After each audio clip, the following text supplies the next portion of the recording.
This album, did it start as just maybe one song, you know, project type of thing, or from the beginning you knew? Yeah.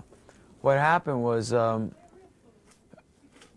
what they were going to do was they asked to use Wanted Dead or Alive, the acoustic version, in the ending credits.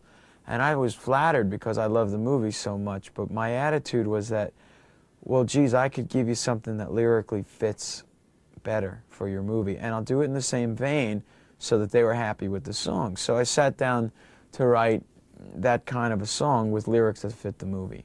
And I went to the movie set with that in hand, played it for the director, the producers, and the stars of the movie.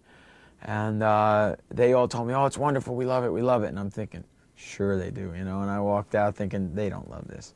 But they really did. And then I was asked to be in it, and the next day I came home. So then I was home, and they had told me about the Sam Peckinpah, who was a director, version of Pat Garrett and Billy the Kid. And it was something I hadn't seen. So I watched that with Dylan's version of Knocking on Heaven's Door and realized that he had 4 songs in that movie.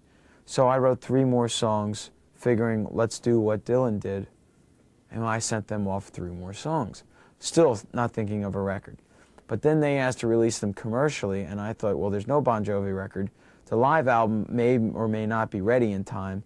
What am I going to do now? And I thought about an EP or a maxi single kind of a situation with 4 songs on a single.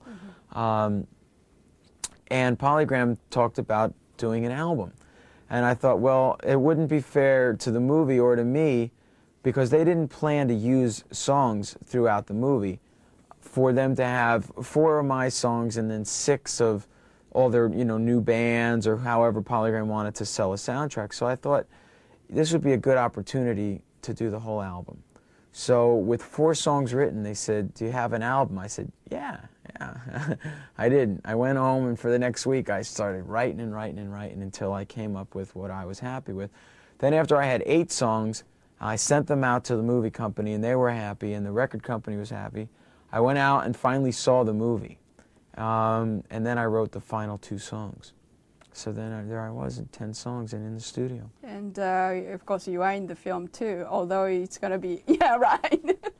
Was it your choice, or, I mean, you requested them to? Yeah, I don't have any credit in the credits. I could have had a speaking role. I just didn't want it, you know. I mean, there was talk of my doing this opening scene of the movie and having a speaking role and doing the whole thing. And it was just, it's not what I want to do. I don't aspire to be an actor. To do this as trivia and say, was that him? No, that was him, you know, is the way I wanted it to be. You know it's me, you know, you can tell it's me. There's a full close-up in the screen, but I'm in it for 30 seconds. You get shot, right? Dead. So you a bad guy? Yeah, yeah. How was it to play a, you know, bad guy? To come back from the dead, you know, dying isn't so bad. Okay.